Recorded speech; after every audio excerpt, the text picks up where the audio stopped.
Hey, good morning, everybody. I'm Rob Evans. Welcome to Daybreak Plus. We're breaking down all the news you may have missed overnight and digging deep into what matters to you. And today, y'all, is a big day. The Texas women's basketball team will continue its pursuit of a national championship. Now, in order to make it to that championship game, they got to beat South Carolina tonight in the Final Four. Head coach Vic Schaefer said the game's going to come down to toughness. Take a listen. We talk all the time. When the game's on the line, I'm not interested in the 5 best basketball players. I'm interested in the 5 best competitors. That's who's going to be on the floor for me when the game's on the line and it's time to get it done. And so I think there's your kids, they cherish that role. They value that opinion of themselves when a coach thinks that highly of them and thinks that way of them. Now, the game's set for 6 p.m. You can watch it on ESPN. The KVUE sports team will have coverage as the Longhorns continue that NCAA tournament run. We'll have an in-depth look at tonight's game with KVUE sports director Jeff Jones coming up in just a few minutes right here on Daybreak Plus. In other news, though, a new video shows nearly 50 suspected members of a Venezuelan gang arrested outside of Austin, and it is sparking both fear and controversy. KVUE's Isabella Basco spoke with a neighbor who took these videos of the detainments, also talked with a member of the Venezuelan community. There were lights. For Joel McCall, it all started around 6:30 in the morning when he left his home and he noticed the road was blocked by this big white bus along with multiple agents in different uniforms. Some had masks, some had full, looked like combat. I saw a line of people with their hands zip tied behind their backs. McCall lives outside of Austin, near the Bear Creek area. Over the past few days, that's where the FBI says they discovered a, quote, possible gathering of suspected Tren de Aragua members. Tren de Aragua is a gang that started in a Venezuelan prison. The Hays County Sheriff's Office, FBI, ICE, and other agencies said nearly 50 people, including minors, were arrested near a home in the area early Tuesday morning where narcotics were also seized. So it was upsetting to think that something like that could be going on under our noses. Rainel Martinez is part of Venezuelan Austin Association. With ICE conducting their enforcement operations in the Austin area, she says there's a climate of fear in the community. They don't really know if they could be going to work. They don't know if they can be deported. So it's causing a lot of stress. We were coming here to escape from tyranny, and now we need to go back to the same tyranny. In a time of uncertainty, this is Martinez's hope. We cannot say all Venezuelans are part of this gang. So that is something that you need to separate. Should be a way to know who is the good and who is the bad. Everyone was transported to the Austin residence for processing. They were all found to be in the country illegally. The Texas House Committee on Public Education advanced bills on school funding and education savings accounts. It would allow families to use tax dollars to help pay for private school tuition. Now, the committee passed a bill that changes the state's ESA proposal. Right now, most students could get about $11,000 a year. Students with disabilities could get up to $30,000, and homeschooled students get $2,000. A $1 billion cap will limit the program in its first 2 years. Now, if demand exceeds that, non-low income or non-disabled participants will get 20% of the funding. Now, to qualify for an ESA, students must be U.S. citizens or legally admitted residents. Now, not everyone is excited about this idea. We've been talking a lot about this. Here's State Representative James Tallarico. Your bill does not match the rhetoric. Your bill is opening the door to some of the wealthiest people in the state taking taxpayer funds to do something they're paying for anyway. And so I just, in good conscience, of course, can't support that kind of policy. Choice in the hands of parents. Now, the committee also approved House Bill 2. It is the House's school finance proposal that would raise the basic allotment that school districts based on enrollment by $395 a student. But advocates say it should go up by $1,300 per student to keep up with inflation. That is a big, big difference there. Here's State Representative Brad Buckley.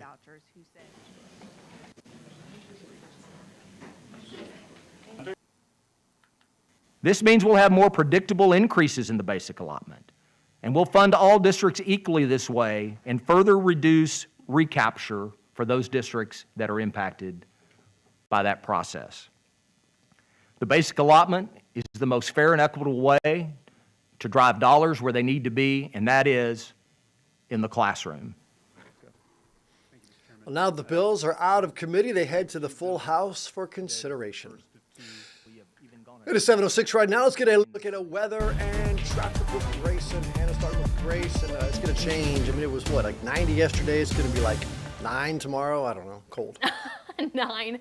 Yeah, no, we are expecting a cool down as we head throughout this weekend. A cold front is bringing in a chance for storms, which could be strong to severe. So we actually have a weather impact alert day in place a little bit later on for your Friday. 6 p.m. is when that's going to start up, and that'll go through 6 a.m. on Saturday. Looking outside right now, man, it is just misty, misty, misty out there. Low level clouds, humidity, and warm temperatures. So on the map right now, we don't have a ton of rainfall to track. It's mostly up towards those northern edges of our viewing area, more so up towards the Waco region. Heading further up to the north, you can see where all that activity is across the state of Texas. Lubbock and Amarillo seeing some scattered rains right now, and even some severe thunderstorms up towards that eastern end of Oklahoma there. You can see those scattered showers over the Dallas and I-35 region to the north of us there, and we are expected to get a little bit more of that shower activity as we head throughout this morning. Most of that is going to come about 10 a.m.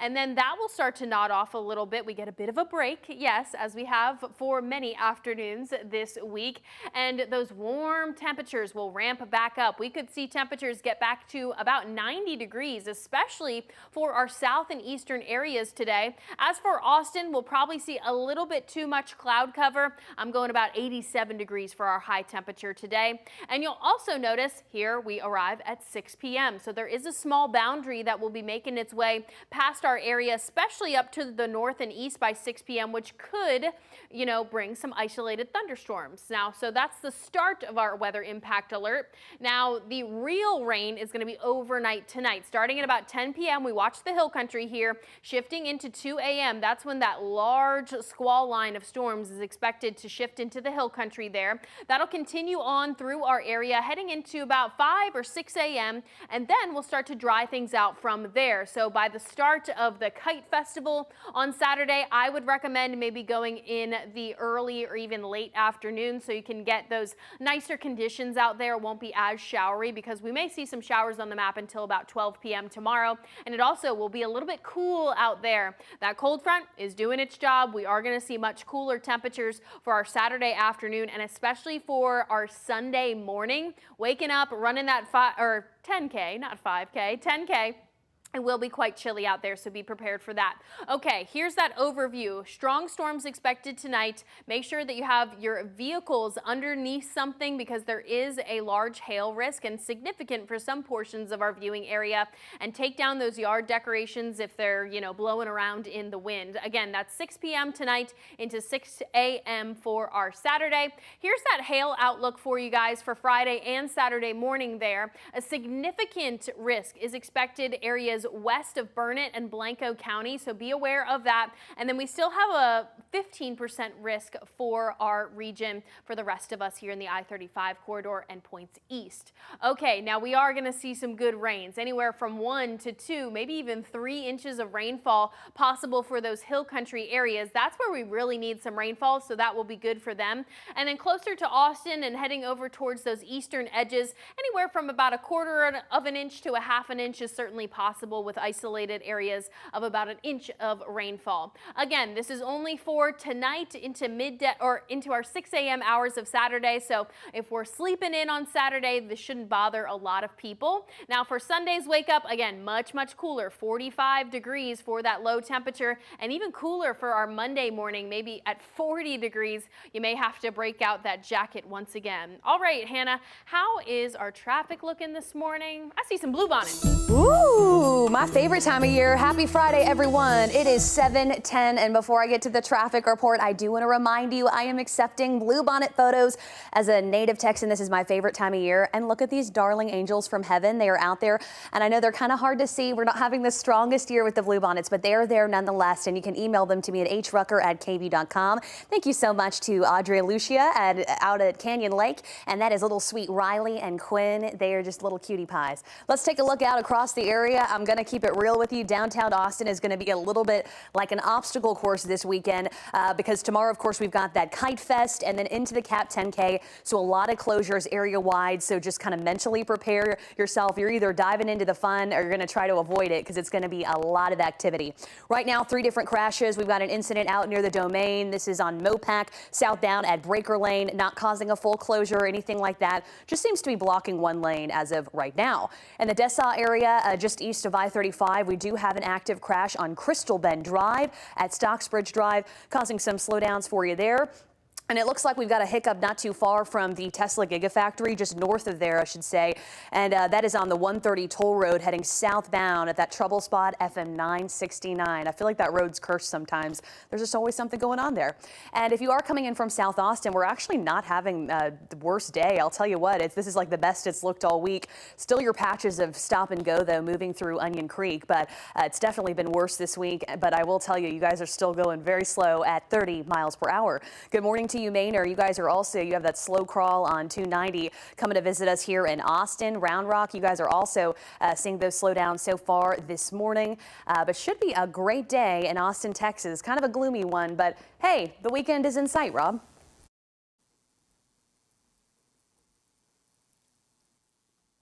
It is almost here. Thank you very much.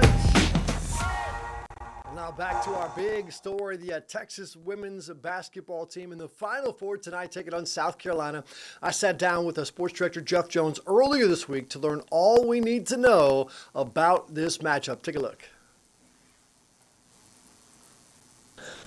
So Jeff Jones joining us again, the sports director here at KVUE. And your good luck, because last time we talked, you said that Texas was going to make a run, and here we are. There we go. I'm good luck. I can predict the future. And Rob, good news. Both of us are hitting the lotto soon. That's great. I mean, we're in Central Texas. Everybody else is. We should too. So obviously the men are gone, but the women, man, can talk about Final Four for the first time in decades, I think it's been, right? Yep, that's right. Since 2003. That's the last time. I was looking it up and I was like, 2003 sounds like a while ago. How about this, Rob? The last time the Longhorns women's team made the Final Four, iTunes did not exist. How's that for perspective?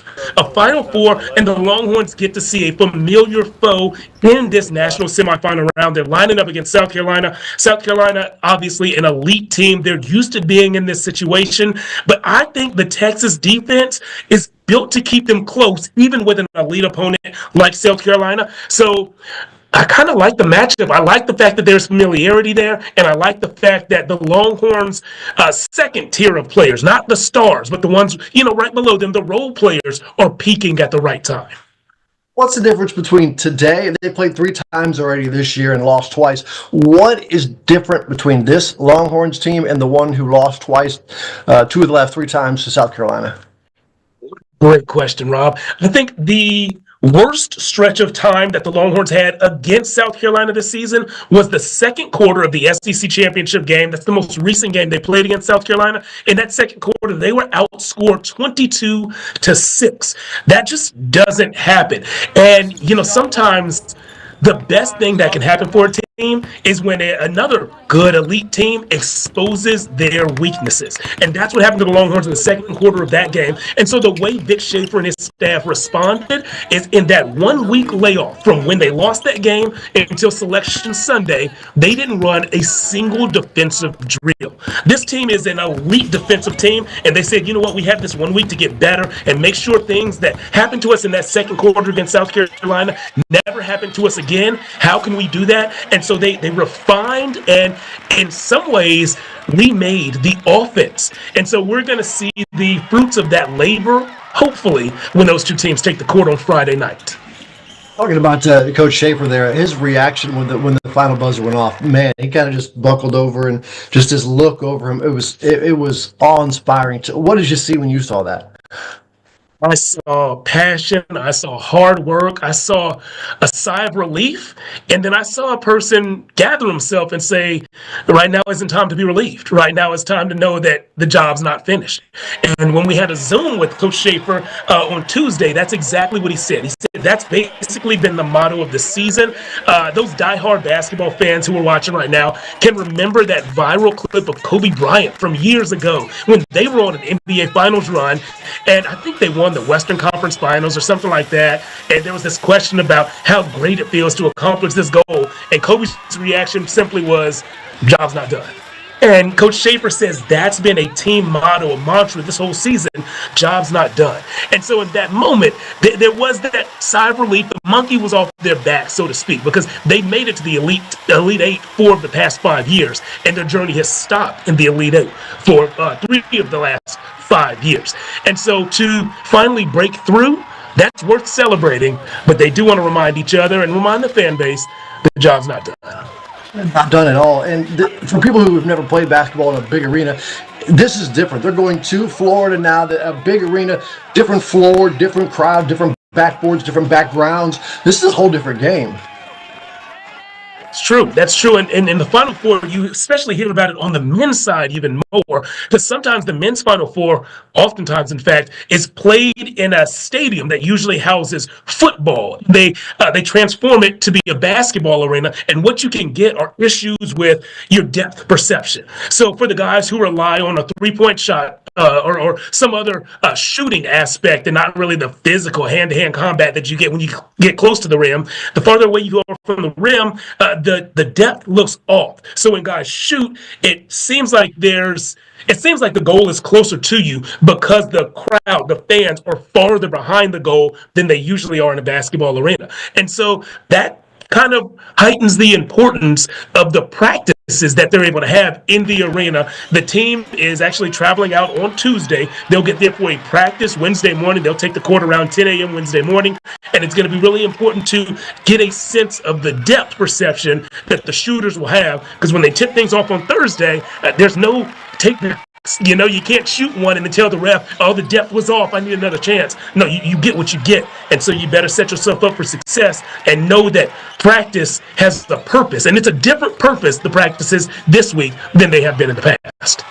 We obviously can't talk about the national championship yet. I get that. But there's a quick turnaround, right, between the Final Four and the did Coach talk at all about that? Or what was his thought process going into this? Quick turnaround between the semifinal on Friday and the championship game on Sunday afternoon. It's not even a Sunday evening game. So Texas and South Carolina will tip off at 6 on Friday. UCLA and UConn will tip off around 8:30 on Friday. And the two winners will play at 2 on Sunday. So not even a full 48 hours between games. You have to game plan, mentally prepare, physically get rest, and physically prepare.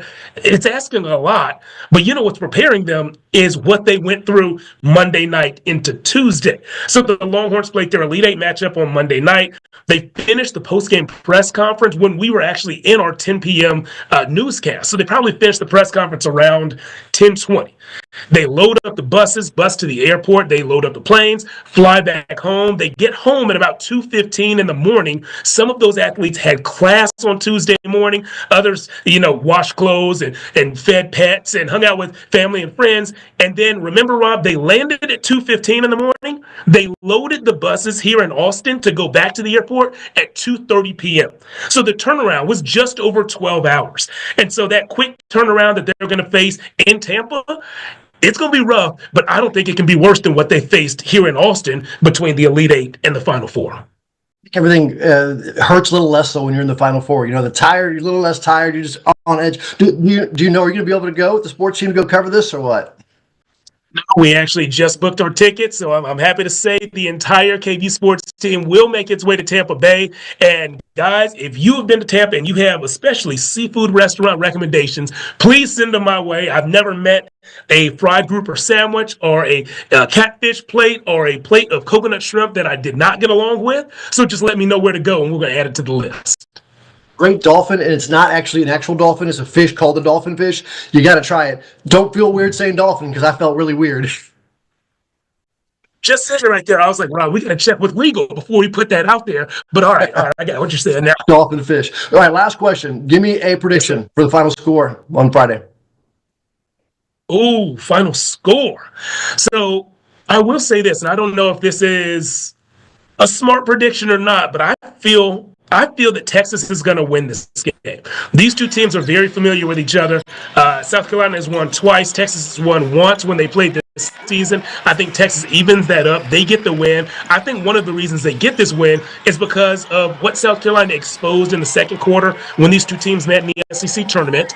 Texas has only given up 60 or more points once in this NCAA tournament, and believe it or not, that was to William and Mary in their opening round game here in Austin. I think South Carolina does top the 60 mark. I think Texas does too. Let's go Texas 68, South Carolina 64. I like it. I was going to go 78-75 Texas, but that's a high-scoring game, I know. You never know. Yeah, I like that one too. All right, we're gonna call it. Texas is gonna win the semifinals. We'll get to the championship game once this game's over. All right, buddy. Sounds good. I'll be here on the Zoom with you. All right, Joe. Appreciate you. Thanks for your time, man. Anytime, Rob. Anytime. Well, he said anytime, so how about right now? How about 7:22 in the morning through the magic of television? Jeff has teleported to Florida. He and Ann Parker Coleman have spent some time with the team and join us now for an update this morning.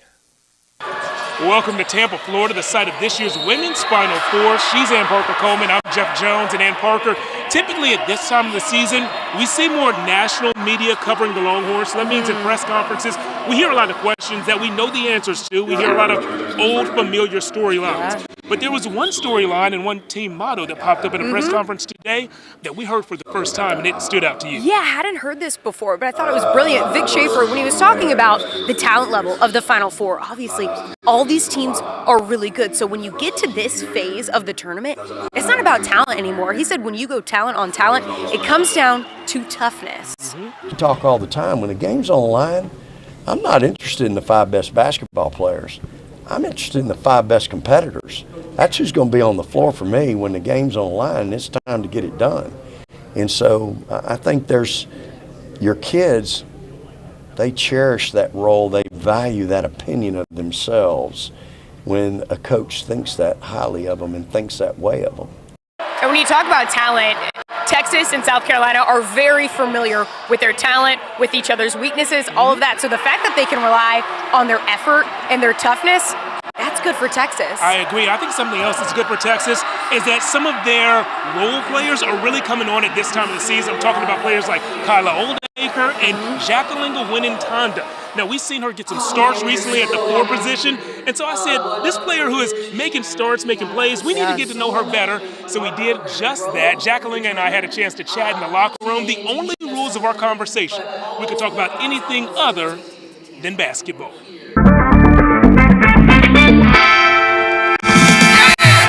Guys, welcome to the Longhorns locker room where we are joined by forward Jacqueline Winning-Tanda. Jacqueline, we want to get to know you better by asking you 3 questions that have nothing to do with basketball. You ready for this? Yeah, I'm ready.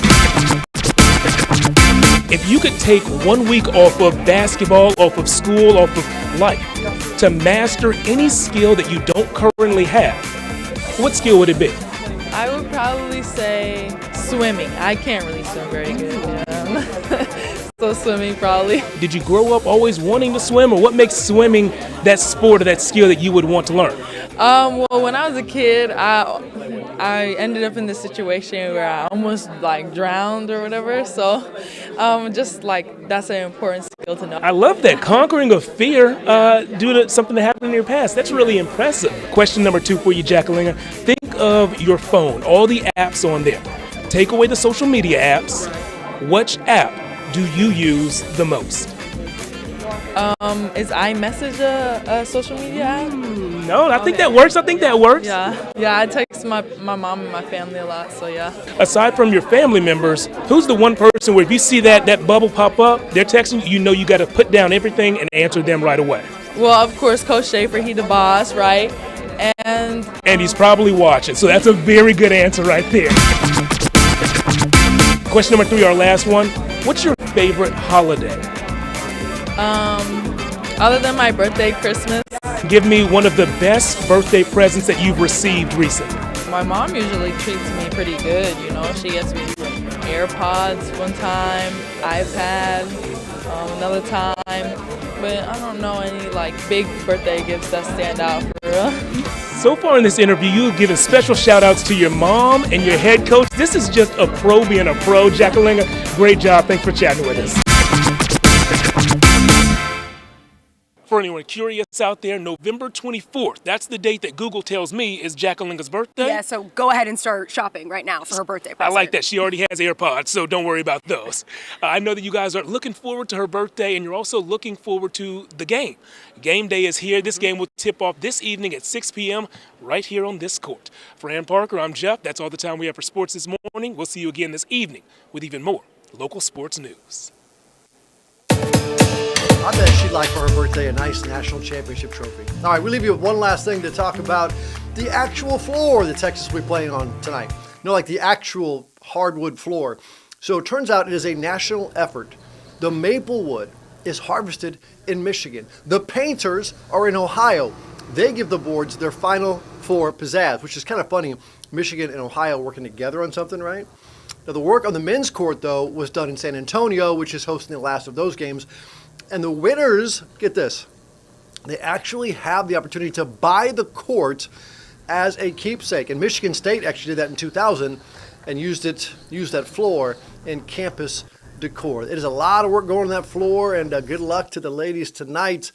That is it for Daybreak. Plus, let us know what you'd like to talk about. Message us or message me at 512-459-9442. You can also message me on socials if you want, at Rob Evans TV on Insta, Facebook, or X. And stick around because Daybreak continues right here on KVUE+. Goodbye, everybody.